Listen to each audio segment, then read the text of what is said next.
హగ్గింపేట లగచర్ల భూసేకరణ విషయం ఏదైతే ఉందో ఇక అక్కడ మామూలు పోరాటం చేయలేదు. వాళ్ళు ఒక ఎత్తు పోరాటం చేస్తే దాన్ని ప్రజల దృష్టికి తీసుకెళ్లడం అదో మరో పోరాటం.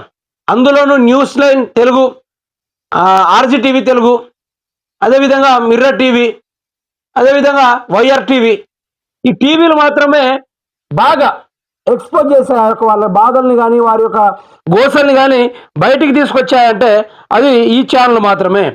ఈరోజు ఆ కొట్లాట ఫలించిందని చెప్పుకోవచ్చు. హగ్గింపేట భూసేకరణపై హైకోర్టు స్టే. ఫార్మాసిటీ కోసం 1358.37 ఎకరాలు భూసేకరణ నోటిఫికేషన్ ఇచ్చిన ప్రభుత్వం లగచర్ల, రోటిబండతండ, పులిచెర్ల కుంటతండ, హగ్గింపేట, పోలేపల్లి గ్రామాల్లో భూసేకరణ. కోర్టు ఆశ్రయించిన శివకుమార్ అనే రైతు భూసేకరణపై స్టే ఇస్తూ తీర్పు ఇచ్చిన హైకోర్టు తుదిపరి విచారణ వచ్చే నెల 7కు వాయిదా. ఇక తిరుపతి రెడ్డి ఏమంటాడు, మీడియా వాళ్ళు అడగగానే లేదు ఎట్టి పరిస్థితుల్లో భూసేకరణ చేసే తీరుతాం, ఎవరు చచ్చినా పర్లేదు, ఎవరు ఊగినా పర్లేదు అనుకుంటా అధికార మాంద్యంతో వానికి ఊసేది లేదు, పీకేది లేదు. అసలు వాడు ఎవడో కూడా తెలియదు, అసలు ఆ రాష్ట్రానికి ఏమవుతాడో కూడా తెలియదు. అసుంటోడికి కాన్వాయ్లు, హైఫై జెట్ సెక్యూరిటీలు, వాడు వస్తానంటే చదువుకునే విద్యార్థులు పూలు జల్లించే కార్యక్రమాలు, ఇటువంటివన్నీ బిడ్డ అదే లగచర్ల పోలేపల్లి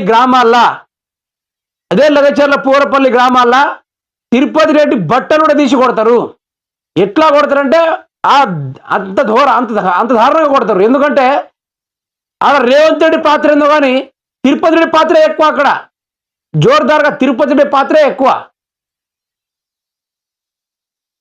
మీ యొక్క అహంకారానికి, మీ అన్యాయాలకు, మీ ఆగడాలకు, మీ అరాచకాలకు మహిళలను చూడకుండా కూడా వాళ్ళు వస్త్రాలను దించి మరి ఎక్కడెక్కడో ముట్టుకున్నారు. బిడ్డ అన్ని కర్మ ప్రతీది ఫలిస్తుంది. ఏదో ఒక రోజు మీ కర్మ మీకే ప్రతీది ఫలిస్తుంది. ఆ యొక్క లగచర్ల రైతులను తీసుకెళ్లి తిరుపతి పోలీస్ స్టేషన్లో కూర్చొని మరి ఒట్టిస్తున్నా అంటే సీఎంఏ రాష్ట్రానికి ఉన్న సీఎం ఏమో నైట్ షిఫ్ట్, డే షిఫ్ట్ చేసుకుంటా ఢిల్లీ తిరుగుతూ ఉన్నాడు. ఇక్కడ సీఎం ఏమో లగచర్ల, అది పులికుంట చెర్ల తండ, హగ్గింపేట, పోలేపల్లి ఇసోంటి గ్రామాల్లో ఈ చిన్న పులి తిరుగుతూ ఉంది. ఆ యొక్క ఆడవారి ఆ యొక్క మహిళలపైన వారి యొక్క ప్రతాపాలు చూపెడతా ఉన్నారు. ఇంత ఘోరాతి ఘోరం అయినమో రాబోయే రోజుల్లో చెప్పులు కాదు కదా, దేంతో పడితే దాంతో కొడతారు ప్రజలు. ఇది తిరుపతి రెడ్డికి సవాల్. ఇది ప్రజలు బరాబర్ కొడతారు. నేను చెప్పుడు కాదు, లగచర్ల ప్రజలే మీరు విడిచిపోయి ఆంధ్రాకైనా వెళ్ళిపోవాలి, లేకుంటే కర్ణాటకైనా వెళ్ళిపోవాలి, లేకుంటే మహారాష్ట్రకైనా వెళ్ళిపోవాలి. ఎట్టి పరిస్థితుల్లో మీరు అక్కడ ఉన్నారనుకో, ప్రజలు మీ తాట తీసి చర్మం ఒరుస్తారు. ఇది పక్క. తిరుపతి రెడ్డి కొంచెం యాద్ చేసుకో, ఇది నీకే తగులుతుంది. నీ పరిస్థితే ఇది. రాబోయే రోజుల్లో నీకు దెబ్బ మామూలు తగలబోదు. మీ అన్నదమ్ముల వ్యవహారాలు ప్రజలందరూ చూస్తూ ఉన్నారు, తెలంగాణ సమాజం మొత్తం చూస్తూ ఉంది. ఏదో ఒక రోజు గట్టిగా అవుతుంది మీకు. రేవంత్ రెడ్డి గారికి అవుతుంది. ఎవరైనా భూములు ఇస్తా అంటేనే తీసుకోవాలి. వాళ్ళు ఇస్తే ఈ భూమికి తగ్గడ ఆ భూములు అంటే మీకు అంత కర్మే వచ్చింది. మరి సొంత నియోజకవర్గంలో ప్రజలే భూములు కావద్దంట అంటే కొందరు గాడిదలు, సన్నాసులు వాళ్ళు అన్నం తింటారో, గడ్డి తింటారో, లేకపోతే రేవంత్ రెడ్డి పెండ తింటారో కానీ ఇజ్జత్ లేని సన్నాసులు కొందరు మీడియా ఛానళ్ళు వచ్చి అనవసరంగా దుష్ప్రచారం చేస్తూ ఉన్నారు. ఇక్కడ ఫార్మా కంపెనీలు రావాలి, ఆ మాట్లాడే దొంగన గాడుతులు అందరూ ఆ కార్యకర్తలే, ఆ రేవంత్ రెడ్డి కార్యకర్తలే, అక్కడ కొడంగల్లో ఉన్న కార్యకర్తలే. వాళ్ళ కమిషన్లు ముట్టినట్టున్నాయి, అందుకనే ఈ విధంగా చేస్తూ ఉన్నారు. తిరుపతి రెడ్డి కథ అయితే చెప్పక్కర్లే, మహిళల పైన ఒకటేసారిగా అంత దారుణం నా జీవితంలో ఎక్కడ చూడలే మిత్రులారా. అంత గోసాడి గోస. ప్రజలు ఇంత కోసంగా ఇంత దారుణంగా ఇబ్బంది పెడతారా? అదే లగచర్ల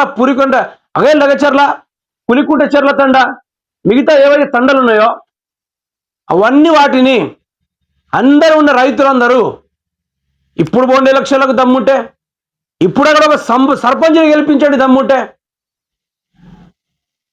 మీ మగతనం ఏందో లగచర్ల రైతుల మీద చూపెట్టారు కదా, ఇప్పుడు చూపెట్టండి మీ మగతనం అంటే ఏందో. సర్పంచ్ ఎన్నికల్లో చూపెట్టండి, జెడ్పీటీసీ ఎన్నికల్లో చూపెట్టండి. ఇంత ఘోరంగా వ్యవహరించకూడదు. రాబోయే రోజుల్లో మీకు తీరని ఫలితం దొరుకుతుంది. దాన్ని అనుభవించాల్సిందే మీరు. తప్పకుండా మీకు మంచి రోజులు రాబోతున్నాయి. ఇకపైన రాబోతాయి కూడా. మంచిగా ఉండాలి మీరు. తిరుపతి రెడ్డి బాగుండాలి, కొండరెడ్డి గారు బాగుండాలి, రేవంత్ రెడ్డి బాగుండాలి. దోచుకుందాం అనుకున్నారు భూముల్ని, దొంగ కంపెనీలో ఎస్టాబ్లిష్ చేసి సంపాదించుకుందాం అనుకున్నారు.